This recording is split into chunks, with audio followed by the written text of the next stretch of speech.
Fantastic. Welcome to our panel discussion on IT-BPM 2.0 from outsourcing to AI augmented services. I'm Bea, and I have the privilege and honor of moderating this panel, this very interesting and very insightful panel, as we talk about really what's happening on ground in our IT-BPM industry and how we can move forward with AI augmented services. And of course, I am joined by these very lovely people who have given me already their insights over lunch, but we are going to be sharing it with everybody this afternoon. So with that, I would like to go ahead and kickstart our discussion. So for the next 30 minutes, our goal is to commit. I have been reminded a lot that we will be giving a commitment for 2026, and we will be discussing a lot of different topics to get to that commitment part. And here we will have really great, or three beautiful perspectives coming from Jean, from Cavita, and from Su, representing the ecosystem of the IT-BPM industry so that we can move forward with different insights as well.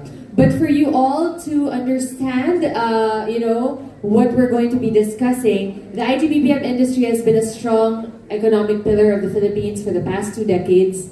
We have been, a wonderful industry that's been providing world-class service to the global marketplace, and it is our goal and our duty to make sure that we remain competitive, and that's why this conversation at SONAI 2026 is very important. And so I would like to ask my dear panelists to actually talk a little bit more about themselves and their companies so that you all understand the perspectives that they will be bringing into this conversation. And I'd like to start off first with Su and then move towards Cavita, then Jean. Go ahead, Su. Okay, great.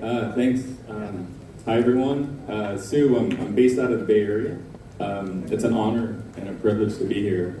Not only because I get to travel the world and spend some time in places like the Middle East, Central Asia, Southeast Asia, have quite a few projects all over the world, but my wife is Filipino.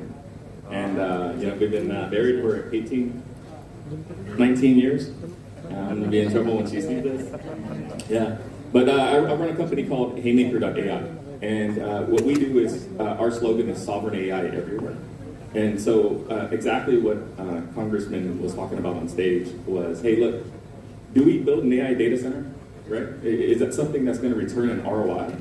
Well, the answer to that is for me, it's very simple. There's unlimited demand that's coming from an AI perspective. But how do you do that in a way from a business model perspective and from a technology perspective that is policy aware, data sensitive, so that you can provide common services with control in the country? So we build our orchestration platform, we vertically integrate so that we have access to energy, power, cooling for the long term, and we would love to make the Philippines a strategic hub for us. So more on that later. As we commit. Thank you so much, Su. How about you, Cavita? Hi, good afternoon, everyone. My name is Cavita. I am the CEO of Entomo. Entomo stands for Enterprises of Tomorrow. So when we set it up in 2017, the idea was to help enterprises and employees be ready for tomorrow. But I guess tomorrow is today. So what we do in Entomo is basically challenge the today, challenge organizations in terms of how they're designing work. And now with them bringing in AI tools into the space of work, we challenge them on how they use AI. Because if you use AI as a tool, it's going to only be an incremental value, and there is a cap to how much value you can get out of it.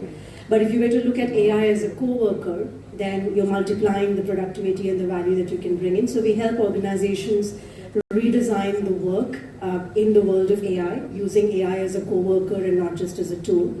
And to be able to deliver this work, you can't leave the workforce behind. So we firmly believe that every employee, everyone in the workforce of today and the workforce that's going to come in, they need to be carried along, which means they need to have the skills to be productive and employable and relevant in the world of AI.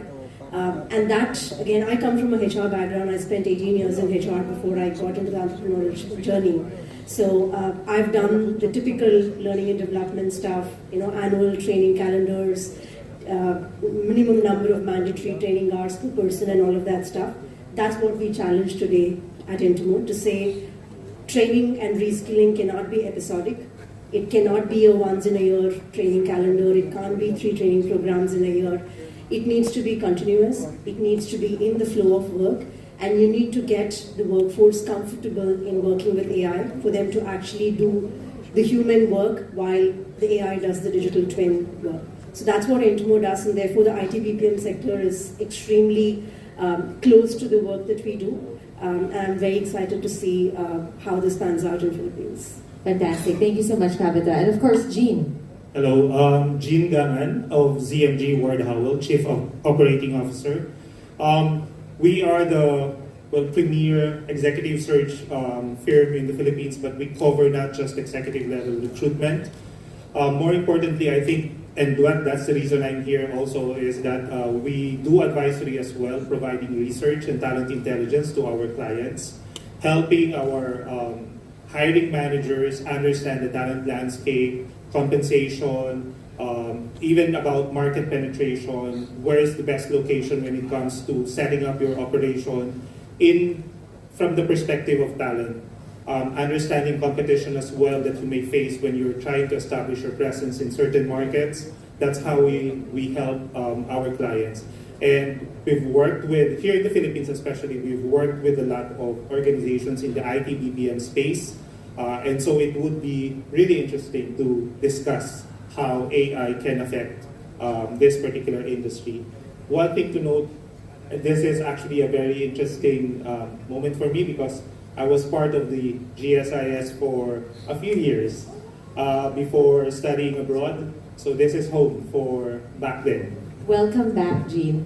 All right, so all of our different panelists have, IT-BPM or the service sector at its core, and we want to be able to talk about what commitments we can push forward when we end this panel discussion. So Sue, Cavita, and Jean, let's get to work as we talk about, our next steps. Now, earlier during the fireside chat of Congressman Benitez, there was also a discussion on talent and education, and so I want to just go straight into that, right? Let's talk about job displacement, honestly, because I think that that's really the worry of everybody when it comes to AI. So which roles in the IT-BPM space are already being disrupted by AI today?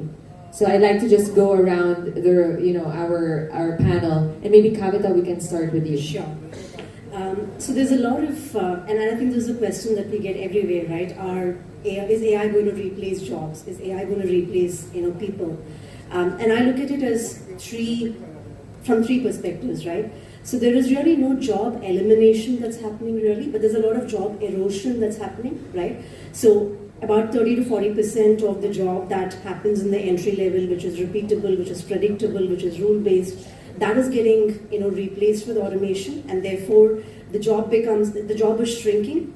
But then that job is also evolving to say, therefore, if this set of stuff is getting automated, what is the value add stuff that the human there can do, which only humans can do, which AI cannot do, which is basically when it comes to judgments, when it comes to decision making, when you want to do exception handling, when you want to do collaboration, orchestration. So those hybrid jobs of using AI plus human, so those are evolving. So while there is a set of jobs that are eroding and shrinking, those jobs are evolving into actually more value added jobs that move up.